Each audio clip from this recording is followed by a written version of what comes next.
अब सत्य की चिंतना करो, सत्य का विचार करो, शुभ का विचार करो और सौंदर्य का विचार करो, तो तुम्हें लगता है सत्य तो मैं जानता ही नहीं क्या है, तो फिर मैं सत्य का विचार कैसे कर सकता हूं। मैं तो सत्य की खोज में हूं, मैं तो शुभ की खोज में हूं। कभी कभी तो इतना भ्रम इकट्ठा हो जाता है कि ठीक ठीक पता ही नहीं चलता कि शुभ क्या है, अशुभ क्या है, सुंदर क्या है, असुंदर क्या है। लेकिन तब तुम्हारे भीतर की एक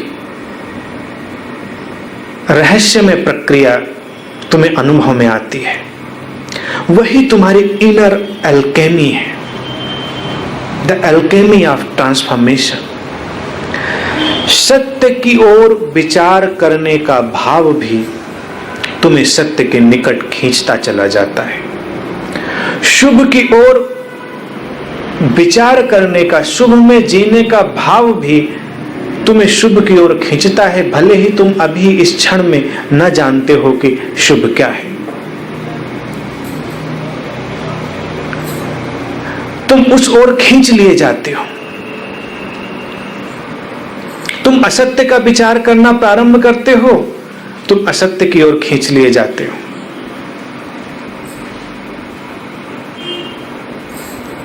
अब सत्य भले न पता हो, लेकिन असत्य तो तुम्हें पता ही है। शुभ की पहचान भले न हो, लेकिन अशुभ की पहचान तो तुम्हें है ही। और सौंदर्य की पहचान कोई मुश्किल नहीं है। सौंदर्य हर तल पर, एक ध्यानी का जीवन हर तल पर सुंदरता से भर जाता है। शरीर, विचार, भाव, आत्मिक तल, हर तल पर। और इन तीन बिंदुओं की जो बात भारतीय मनीषा ने की, उसमें एक और महत्वपूर्ण बात है कि इसी तीन प्रकार के लोग हमारे आसपास होते हैं। एक प्रकार के वो लोग जो सत्य की ओर आकर्षित होते हैं, सत्य की खोज में निकलते हैं, और एक प्रकार के वो लोग जो शुभ की ओर आकर्षित होते हैं और शुभ की खोज में निकलते हैं, और कुछ सौंदर्य की खोज में निकलते हैं, सौंदर्य उन्हें खींचता है। फिर ये तीनों संयुक्त है, तुम किसी भी ओर जाओ, दोनों शेष बातें तुम्हारे जीवन में अनायास ही प्रवेश कर जाती हैं। तुम सत्य की ओर बढ़ते हो तो शुभ और सुंदर तुम्हारे भीतर आ जाता है। तुम शुभ की ओर बढ़ते हो तो सत्य और सुंदर स्वतः ही आता है, और सुंदर की ओर जाते हो तो सत्य और शुभ। तुम किसी भी ओर से जाओ, तुम उन्हें एक दूसरे में जुड़ा हुआ पाओगे। एक साधक को देखना है कि उसकी स्मृति और उसके दैनिक जीवन के विचार किन बिंदुओं की ओर घूम रहे हैं। तुम अपने भीतर एक सजगता लाओगे, तुम देखोगे कि क्षण प्रतिक्षण तुम अपने भीतर कैसे विचारों में खोए हो और तुम कैसी स्मृतियों में खोए हो। तुम जैसी स्मृतियों और जैसे विचारों को अपने भीतर लेकर चल रहे होगे, तुम्हारा जीवन भी वैसा ही हो जाएगा।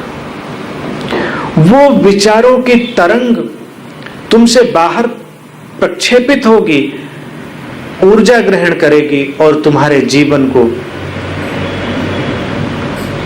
उसी ढंग से बदल कर रख देगी। तो साधक को बहुत सतर्क और बहुत सजग रहना है कि उसका स्मृतियों और विचारों का ढंग किधर जा रहा है, इसको वो निरंतर सजग होकर देखे और प्रयास पूर्वक उसे सत्य की ओर, शुभ और सुंदर की ओर मोड़ दे।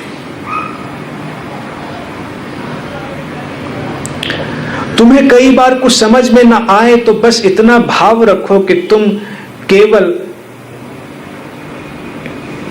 अपने भीतर इस विराट अस्तित्व की दिव्यता को अनुभव करना चाहते हो, और फिर धीरे धीरे वो अज्ञात छोरों से तुम्हारे भीतर उतरने लगेगी। कई बार तुम्हारे भीतर गहरा भाव होता है लेकिन तुम उसे ठीक ठीक नहीं जान पाते, लेकिन इस विराट की ओर उन्मुख तुम्हारा कोई भी भाव तुम्हें सत्य शिव सुंदर से भरता है।